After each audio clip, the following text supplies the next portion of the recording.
Jerusalem the only immediate consequence of the Trump peace plan and possibly all that will ever come of it was the green light President Trump gave to Israel Tuesday to expand its territory by effectively annexing vast stretches of land it has long coveted on the West Bank.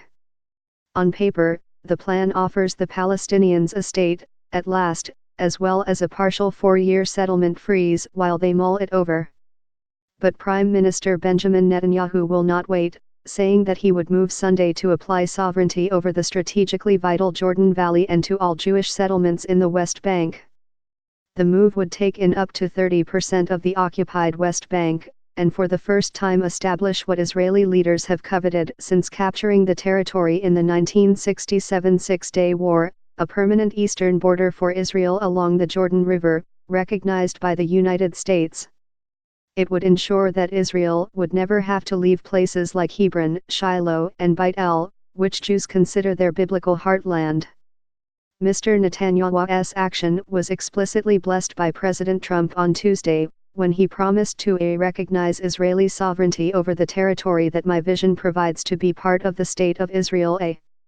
Standing beside Mr. Trump at the White House, Mr. Netanyahu commended him for recognizing Israel's need for a buffer along the Jordan River, giving it strategic depth against enemies to the east and the ability to prevent the smuggling of weapons to the Palestinians. The White House proposed new boundaries for the Palestinians, which would not require Israel to uproot settlements in the West Bank. Current. Proposed. West Bank.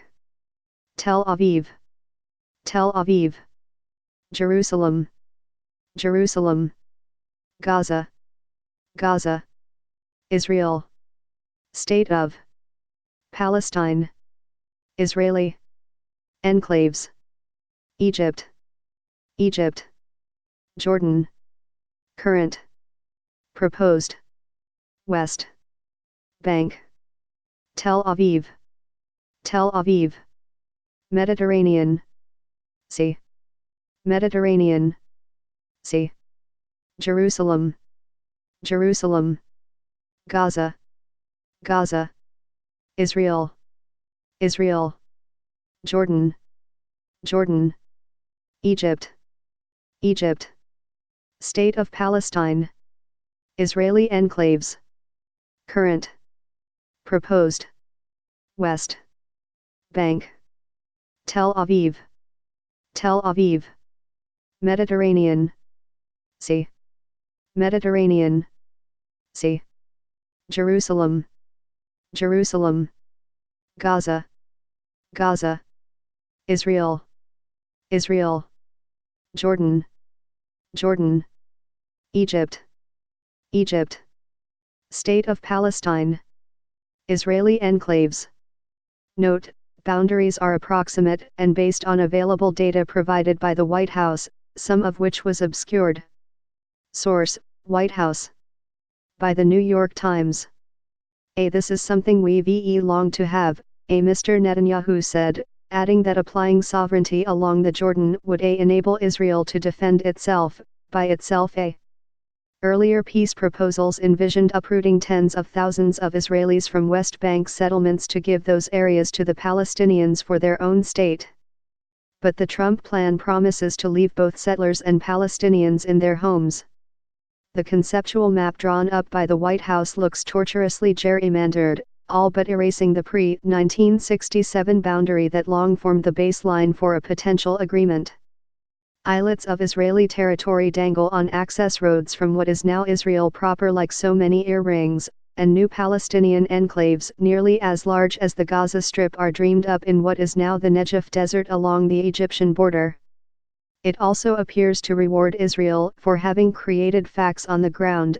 The would-be Palestinian capital, for example, would be cobbled together from East Jerusalem neighborhoods that Israel cut off from the rest of the city when it built its security barrier.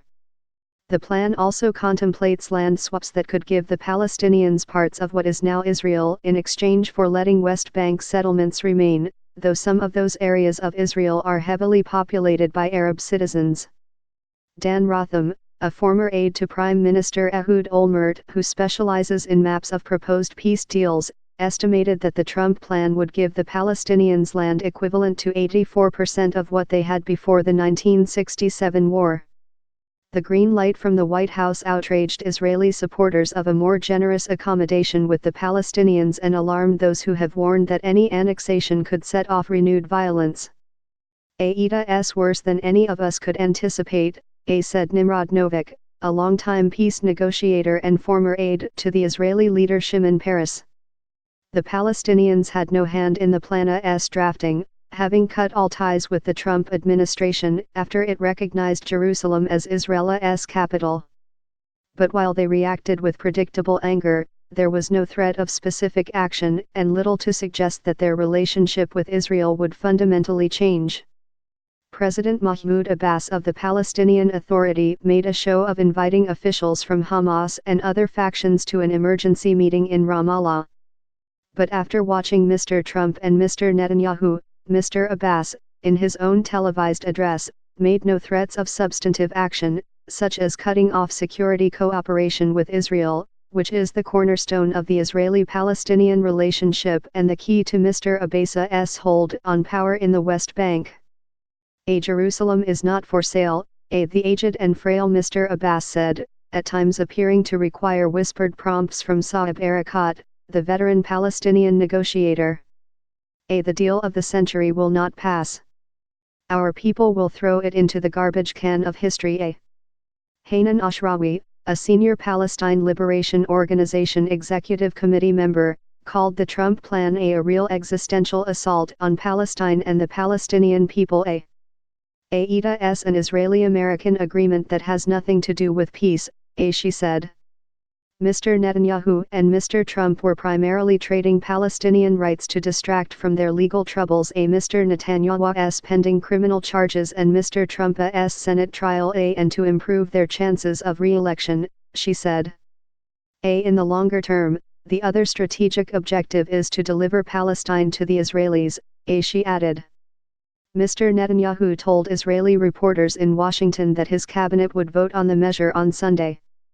The decision could still be subject to legal challenges because the current cabinet is an interim government. Israeli leaders, including Mr. Netanyahu, had refrained from extending Israeli law anywhere in the West Bank for decades, fearing international sanctions. Most of the world considers Israeli settlements there illegal. But Mr. Trump's green light came with a promise to veto any such moves against Israel by the United Nations Security Council, Mr. Netanyahu indicated to Israeli reporters. For Mr. Netanyahu, who is battling for his future after being charged in 3 corruption cases, annexation offers the opportunity to lay down a legacy beyond being the country's longest-serving prime minister and the first sitting one to be indicted. Mr. Netanyahu's challenger, Benny Gantz of the centrist Blue and White Party, has opposed any unilateral annexation and has said that there is no rush to annex territory until after the March 2 elections. His party issued a statement Tuesday hailing Mr. Trump's plan as ahistorica and calling it entirely consistent with the principles of state and security espoused by the party. But it stuck to its call for international coordination, describing the plan as a strong, viable basis for advancing a peace accord with the Palestinians, and emphasizing the need to preserve the existing treaties with Jordan and Egypt. Opponents of the Trump plan and of unilateral Israeli action warn of a potential domino effect leading to violence. Ominously, the Israeli military said Tuesday it was bolstering its infantry forces in the Jordan Valley in response to security assessments, with the defense minister warning of unrest on the West Bank and of the possibility that Palestinian security forces might not cooperate in suppressing it. Critics said annexation could damage Israel's already strained relations with Jordan, which has a large Palestinian population. The plan's radical overhaul of the basic terms of reference for talks could so poison the atmosphere as to close the door on negotiations for years or even decades to come, said Yonatan Tuval, an analyst at Mitvim, a left-leaning Israeli foreign policy institute. An annexation could give more fodder to the International Criminal Court, which is examining a potential war crimes case against Israel for its settlement activity on the West Bank.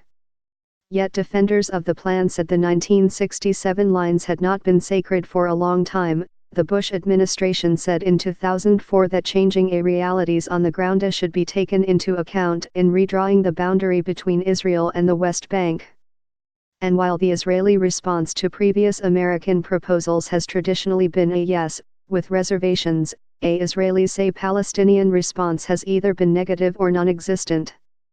With the Palestinians missing in action, according to Dori Gold, a longtime Netanyahu advisor who said he had also been consulted by the Trump team, the plan is a kind of declaration that the old paradigm had failed and that something new was needed. Yaakov Amitter, a former Israeli national security advisor, said Israelis would prefer a bilaterally negotiated agreement. But when the neighbors are not coming to the table, what is the alternative? He said.